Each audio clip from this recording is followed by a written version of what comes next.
Hola, buenas.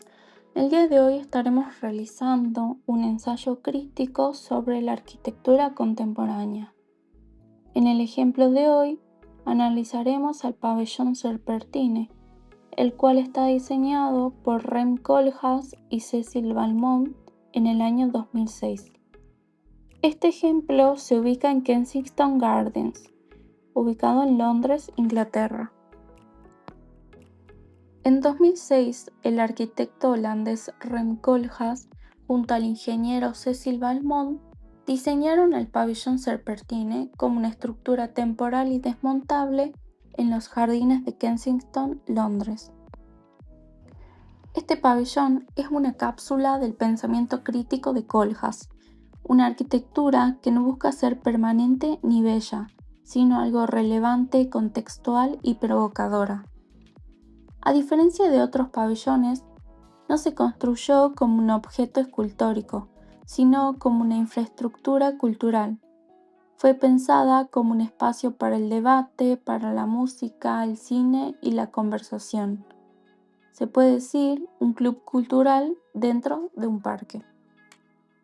La estructura se compone de un techo inflable plateado suspendido por un sistema de cables sobre una plataforma de madera que define el espacio del auditorio. Bajo esta membrana flexible, el pabellón se convierte en sombra, pantalla, refugio y en símbolo al mismo tiempo. Este proyecto no propone una forma pura, sino una operación urbana, un gesto conceptual que altera la lógica tradicional del pabellón como un objeto estático. Se puede decir que Koolhaas no solo diseña, sino que también problematiza. Rem Koolhaas es uno de los arquitectos más influyentes y polémicos de las últimas décadas. Este es fundador del estudio OMA, la Oficina de la Arquitectura Metropolitana. También es conocido por su enfoque teórico, sus contradicciones deliberadas y su constante crítica a los sistemas de representación y consumo dentro de la arquitectura. Sus obras se caracterizan por combinar el urbanismo, la política, el mercado, la provocación y la experimentación formal. Luego hablamos sobre Cecil Valmont, quien es un ingeniero estructural y un diseñador. Este fue durante varios años director del equipo Arup Engineers. Ambos autores ya habían realizado varios proyectos juntos, como por ejemplo el CCTV de Pekín, donde Valmont aporta la lógica, la matemática y la estructura que desafía lo convencional. En este pabellón no se encuentra una estructura típica, sino una red suspendida de cables inflables y tensores que lo transforman a una experiencia viva. Innovación. La verdadera innovación del pabellón Serpentine no está en la forma, sino en su posición crítica frente a la idea misma de la arquitectura. Rem Koolhaas y Cecil Valmont no buscan diseñar un objeto icónico, sino una infraestructura efímera, móvil y ambigua que desafía los límites entre lo arquitectónico, lo urbano y lo performativo. Este proyecto no cuenta con paredes, fachadas ni un volumen definido. Lo que ofrece es un espacio de sombra suspendido, gracias a un techo inflable sostenido por una red de cables tensados sobre una plataforma de madera. Se puede tomar como una arquitectura como acción, como sistema de activación social y no como una escultura. En lugar de consolidar una imagen, el pabellón se abre a lo imprevisible. No comunica la identidad, sino la condición de posibilidad. Puede ser un auditorio, una plaza, un cine, un refugio o una provocación. Esta decisión redefine la innovación, no desde la tecnología sofisticada, sino desde una operación conceptual y programática. Ambos autores no proponen una nueva forma, sino una nueva forma de entender lo temporal, lo colectivo y lo contingente. Sostenibilidad. A primera vista, este pabellón de Koolhaas y Valmont podría parecer lejano al discurso de sostenibilidad, ya que no cuenta con paneles solares, techos verdes ni materiales reciclados. Sin embargo, su verdadera apuesta ecológica es más conceptual que técnica. Se habla de la ligereza, la reversibilidad, el mínimo impacto y la máxima eficiencia temporal. Se trata de una estructura efímera, completamente desmontable. Su cubierta inflable se sostiene mediante una presión de aire y cables tensores, sin recurrir a cimentaciones profundas ni a materiales pesados. Es una arquitectura sin masa, una arquitectura que ocupa pero que no invade. El techo genera sombra durante el verano y su superficie plateada refleja el calor, funcionando así como un dispositivo pasivo de protección climática. A su vez, el espacio abierto favorece la ventilación natural, eliminando la necesidad de una climatización artificial. Desde esta perspectiva, el pabellón propone una sostenibilidad invisible. No compite por certificaciones ni hace alarde a tecnologías verdes. Simplemente es algo austero, desmontable y silencioso en su impacto. Sin embargo, también puede criticarse la falta de una dimensión más activa, ya que no se encuentra un reciclaje material ni una integración con las fuentes de energía renovable. La sostenibilidad aquí es algo simbólica y pasiva, más cercana a lo poética de lo efímero que a la técnica ambiental. Bueno, en cuanto al contexto del pabellón, el primer aspecto que vamos a tocar es que justamente rompe con la arquitectura clásica. Y bueno, este pabellón está ubicado en los jardines del Kensington Gardens en Londres, por detrás del edificio principal de la Serpentine Gallery. Y bueno, podemos ver acá en el gráfico claramente cómo este edificio se desconecta totalmente del entorno, ya que tenemos por un lado, del lado izquierdo, el edificio principal con un estilo y formas más tradicionales, y después por otro lado tenemos a nuestro pabellón con una forma más ovoide, que bueno, es esta forma como de huevo, y bueno, tiene una altura de 24 metros en sus puntos más altos. Después, la supremacía formal. Bueno, este edificio es imponente y esto se debe principalmente a sus grandes dimensiones y a su estructura principal de cables que generan en el espectador una tensión visual, provocando que centremos nuestra atención en el pabellón y dejando totalmente de lado este edificio de la Serpentine. Acá se ve cómo resalta claramente el pabellón por sobre el edificio de la Serpentine. Y bueno, después un impacto visual. Bueno, se genera este impacto visual no solo desde cerca, sino también desde lejos. Aquí podemos ver cómo en la parte superior del edificio sobresale del entorno natural desde sectores más alejados, no necesariamente desde espacios cerca del donde se encuentra el pabellón. Y bueno, acá sobre todo de noche se ve como resalta mucho el pabellón y se ve como si fuese una luna gigante y brillante que bueno, está a pocos metros de distancia detrás del arbolado. Bueno, en cuanto a su función, el primer aspecto que tocaremos será la convergencia de actividades. Y bueno, este pabellón no presenta una función específica, sino que bueno, sirve para la realización de múltiples actividades distintas de diferentes índoles, como pueden ser conferencias, eventos o bueno, simplemente servir como un espacio social para las personas. Y bueno, cabe destacar que este es un espacio público de libre ingreso. No necesitas pagar para ingresar. Y bueno, y acá en el gráfico se ve como, bueno, este recorrido que presenta está hecho justamente para atraer a las personas, primero por medio de las plataformas exteriores, después atravesando la doble capa y hasta llegar al punto central del pabellón. Y bueno, esto con el fin de generar un foco de encuentro social. Acá en otra imagen se puede ver, bueno, este núcleo central que se genera en el interior, que bueno, es importante también mencionar que utiliza asientos y mesas móviles que permiten ampliar, bueno, la flexibilidad de las actividades. Gracias a esto se pueden realizar los distintos tipos de actividades.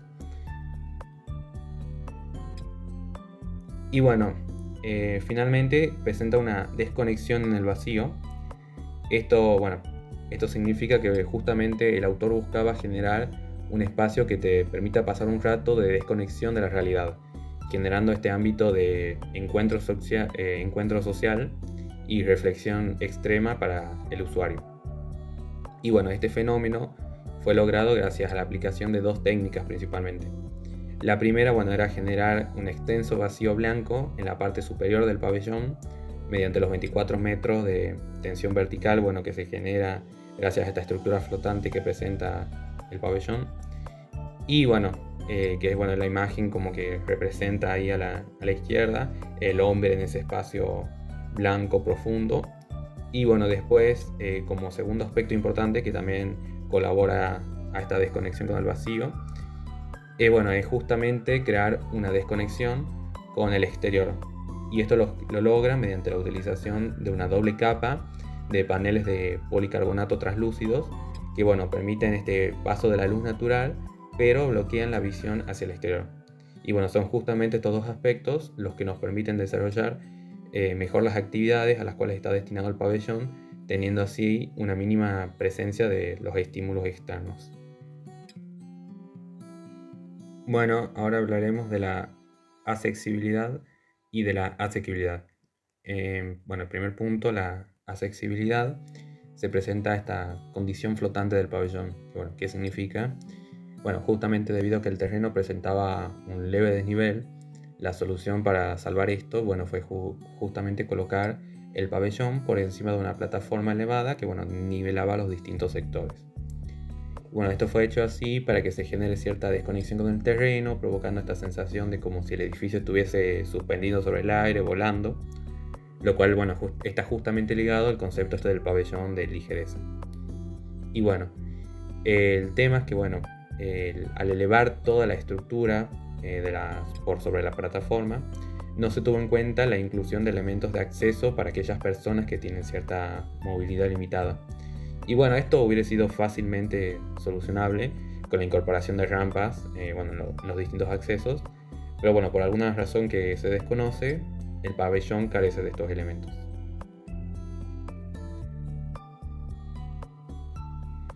Y en cuanto a la asequibilidad,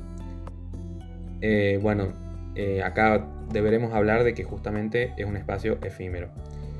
Pero primero, hablando de los materiales que vamos a utilizar, estos no que utiliza el pabellón, estos no implican un gran costo, pero además de los materiales está la técnica constructiva que se utilizaron para la realización de la estructura y tiene cierta complejidad y esto podemos considerar que puede llevar a conllevar cierto gasto al fin y al cabo.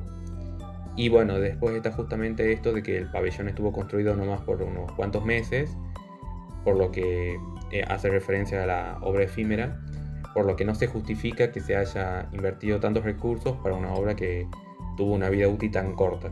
Y justamente por estos dos aspectos es que podemos concluir que no se puede considerar este pabellón como una obra asequible. Finalmente hablaremos de la estética. El primer punto que se tocará, acá hay una pequeña comparación del pabellón, el volumen del pabellón con un globo aerostático y justamente podríamos decir que debido a su concepto de ligereza y la tecnología esta que utiliza de helio para elevar la estructura principal, este pabellón tiene ciertas similitudes que lo asemejan a la de un globo aerostático. Hasta inclusive en su forma tiene cierta semejanza. Y todo esto está justamente relacionado a que es un edificio tectónico que presenta una desmaterialización de la arquitectura. Que esto vale el punto que todo esto está relacionado a este espacio interior que contiene sin límites, que fluye, que provoca esta sensación de ligereza. También por eso se lo puede relacionar con esta que si bien se parece en forma, también en el concepto tiene cierta similitud con el globo aerostático. Después la combinación formal. Acá se puede ver como unos pequeños esquemas. Bueno, a la izquierda tenemos como un pequeño boceto de cómo es el pabellón en su interior. Y bueno, después a la derecha tenemos un gráfico con los elementos principales que bueno, tiene el pabellón. Acá bueno, hemos hecho este gráfico para que se pueda entender mejor. Bueno, en primer lugar tiene esta doble capa de paneles translúcidos que bueno, forman esta especie de cilindros, todos cilindros que están de forma gris. Bueno, después tiene la estructura está en forma de cubo que está justo sobre los cilindros, sobre el segundo cilindro, y es donde nace el globo, que bueno, es lo que está representado acá en el cubo blanco. Y bueno, después de lo último, la cubierta inflable, está bueno, de forma ovoide, esta forma como de huevo, que es lo que cubre el pabellón. Y bueno, es más o menos el pequeño gráfico de los elementos principales para que se entienda cuando se ve el interior qué es cada parte. Y bueno, la última característica de la que vamos a hablar es que bueno, se puede considerar a este pabellón como un ejemplo de arquitectura viva, ya que bueno, posee esta capacidad de cambiar su forma, la forma de esta cubierta inflable, dependiendo del clima en el que se ve afectado. Acá bueno, tenemos un primer ejemplo en climas frescos, cómo puede tomar una forma más compacta, bueno, concentrando el calor. Después, bueno, en el segundo ejemplo, en climas capaz más cálidos, puede tomar esta forma que es como más extendida y bueno, permitiendo que haya una mayor circulación del aire y bueno, crear en el interior un ambiente más fresco. Y después una tercera opción, capaz un clima más ventoso, de lluvias intensas, puede disminuir sus dimensiones para evitar que bueno, la estructura se vea afectada por estos efectos del ambiente. Como conclusión final del trabajo, bueno, podemos decir que hay ciertas críticas que se le podría hacer al pabellón. Tiene una forma compleja, capaz no a todos los usuarios les gusta, es algo más subjetivo eso igualmente. Pero bueno, también tiene otros temas como el hecho de que fue una obra que implicó ciertos gastos y bueno, para el poco tiempo que estuvo, capaz algunos podían considerar que fue innecesaria. Pero bueno, sacando estos datos que son secundarios, analizándola como pabellón, como la obra que es, gracias al autor, porque bueno, toda idea del autor, podemos concluir que esta obra cumple a flor de piel lo que, la esencia de lo que es un pabellón. Las actividades que bueno, se realizan dentro del edificio no son las actividades comunes, no se sienten como cualquier actividad que se pueda realizar en cualquier otro pabellón. Además que es una obra súper innovadora que te permite sentirlo, crear emociones, conectar con el usuario. Y bueno, por eso podemos decir que es una obra que cumple con los requisitos necesarios de lo que es el pabellón.